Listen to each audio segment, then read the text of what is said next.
Hi, I'm Eric Hill, the author of What Preachers Never Tell You About Tithes and Offerings, The End of Clergy Manipulation and Extortion. We're going to talk briefly about where did Abraham and Jacob get the idea to tithe. And I'm talking about this because, first of all, Jamie, one of my Facebook friends, asked a question about it, so I'm going to use this venue to answer. The other thing is, this is one of those questions that tithe preachers ask when they think this is it.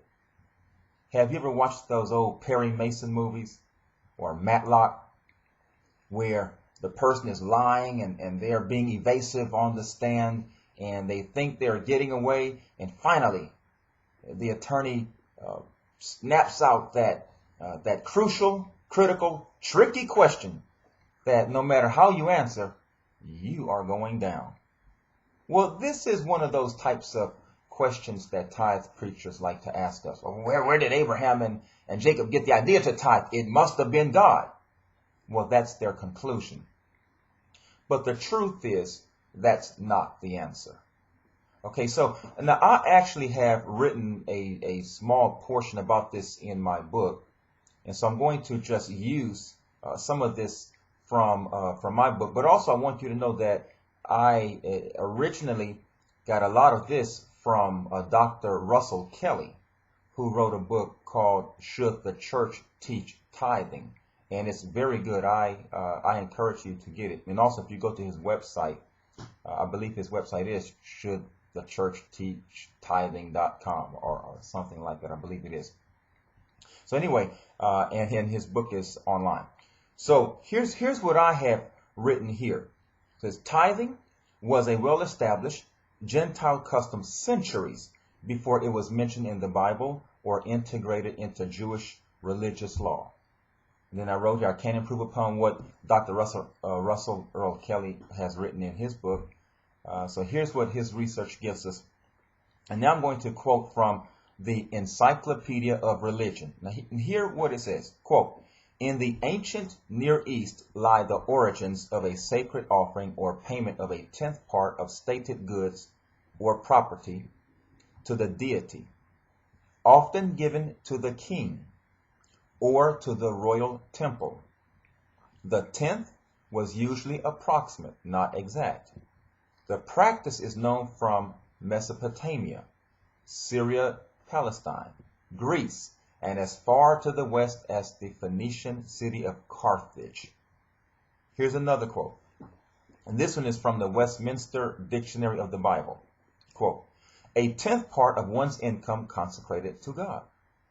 The separation of a certain proportion of the products of one's industry or the spoils of war as tribute to their gods was practiced by various nations of antiquity. The Lydians offered a tithe of their goods. The Phoenicians and Carthaginians sent a tithe annually to the Tyrian Hercules. These tithes might be regular or occasional, voluntary or prescribed by law. And then Dr. Russell Kelly adds this. This general tithe is of pagan origin and precedes the Mosaic laws tithe by many centuries. In Genesis 41:34, Joseph encouraged the Egyptians to double their tithe in order to cover the lean years. In Genesis 14, Abraham was obligated to pay a tithe from the spoils of war in obedience to the Arab war custom. In New Testament times, the Roman Empire received the first tithe of 10% of grains and 20% of fruit trees from its conquered subjects, including Judah. Now, the issue is, this is just an act of desperation by tithe preachers. There is no justification in the Old Testament at all. And there certainly is no justification in the New Testament to take Gentile Christians and put them under Jewish law. Wasn't there a big argument in Acts 15 about that very thing? There they were talking about circumcision, but the principle is you cannot make Gentile Christians subscribe to Jewish law. Wasn't it Paul that said circumcision is nothing and uncircumcision is nothing? Or in other words, it's a moot point. Why are we even talking about it? The same thing can be said about tithes. Why are we talking about it? It doesn't justify you if you do it. If you decide to give 10% into ministry activities, it certainly does not condemn you.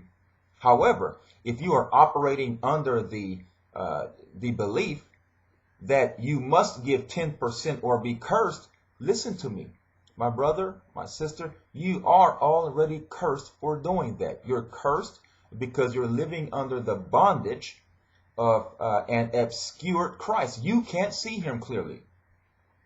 You're serving Bank of America, J.P. Morgan.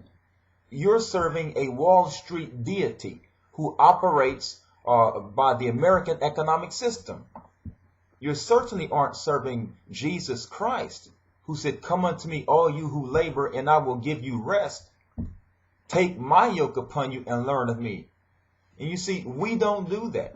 The yoke that we have taken upon ourselves is a yoke of our preacher.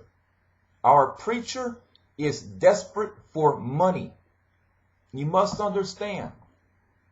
Preachers, the institutional church, the structure we have created, our organizations, they are desperate for money. They need money. They have to pay their bills. They need unqualified cash flow. That cash flow comes from you. They can't afford you to be able to think about whether or not this is a good idea. Look, at the end of the month or whenever that due date comes, they need cash. Who cares what your conscience says? Who cares what situation you're in? The issue that faces your institution is financial reality. They owe the bank, so your preacher comes to you. Don't allow any minister, no matter how well-meaning he or she is, to use the logic or the illogic of, well, Abraham and Jacob, they pay tithes, so you ought to do it. First of all, Abraham did a lot of things. He did a lot of things. Abraham practiced circumcision so that his seed would be in the covenant of God. Do you do that? Abraham went to bed with a couple of folks that were not his wife. Jacob, well, he was pretty much of a scoundrel. You're going to follow him? Jacob promised God that if you do this and do that for me, then I will give you 10%. We have no idea whether this man ever followed through on that. And the other thing is, if this is a debt, how can you make a deal with God that I'll do this if you pay a debt? Okay? Well, that's just a little something to make you think.